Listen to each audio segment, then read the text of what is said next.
very exciting room to enter. Full of wonderful people. This is a very exciting room. Hello. Hey, Angela. Hi, Angela. Ethan. Hi, Maya. Hi, Maya. Hello, there you Nice are. to meet you. Okay. Hey everyone, welcome to the press conference. I'm going to open up questions to you, of course, but first I want to say welcome Ethan and Maya to Stockholm and to the International Film Festival. You guys are like the hardest working multi-generational duo in the industry. I think I counted them together. You have over 100 movies, some of the best TV series, novels, 2 albums, the new movie Wildcat, which you have here. And Ethan, you're going to receive the Stockholm Achievement Award. Amazing.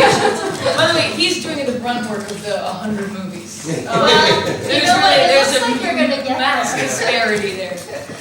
You have some fellow colleagues who received that award. You know William DeVoe, of course, Ken Cronin, and your mom. Oh, Thurman. cool. So, do you know where you're going to put it already? I'm going to give it to Maya and she can put it with hummus. You have a pair, and then when you get yours, you have a pair. I actually have a shrine where I keep all of my parents' awards. They're all above my mantelpiece, actually.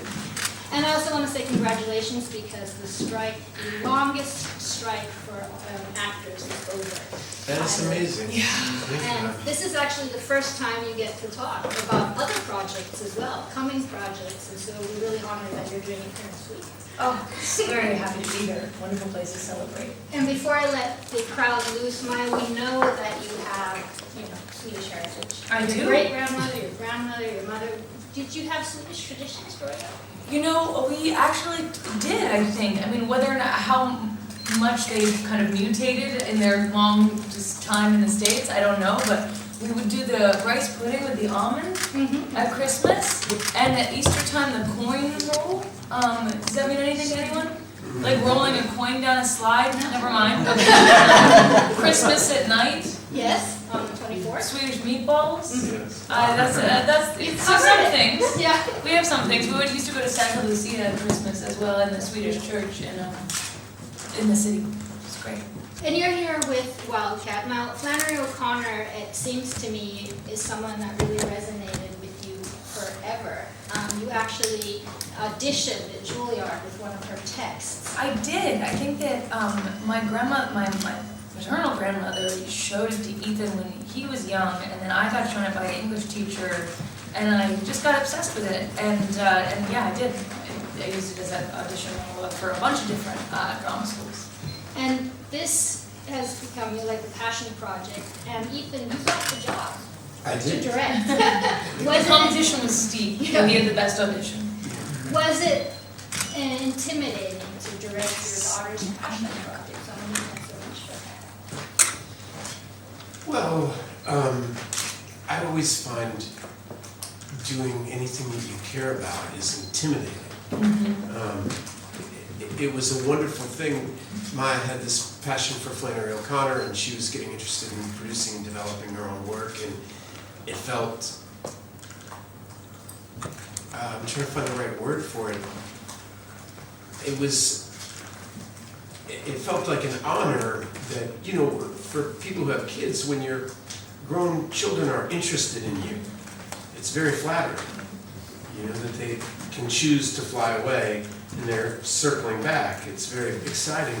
And the fact that she would be circling back towards home with a subject matter that she, more than anybody else alive, knew how much it meant to me.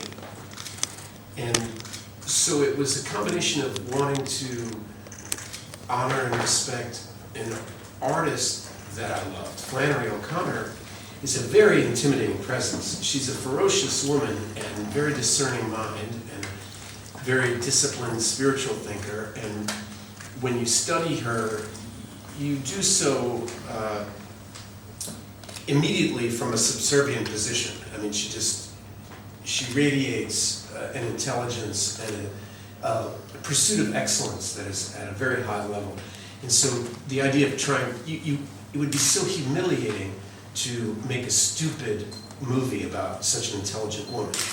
So that was intimidating. And then on top of it, obviously I wouldn't want to let Maya down, but it very quickly felt like ours.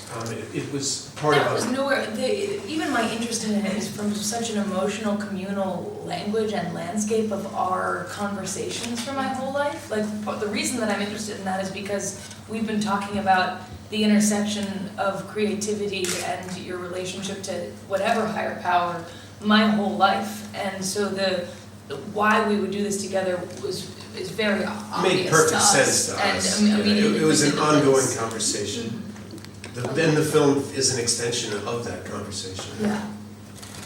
I'm gonna open the floor to questions, so please, over here. So, what new things did you discover about each other working together like this?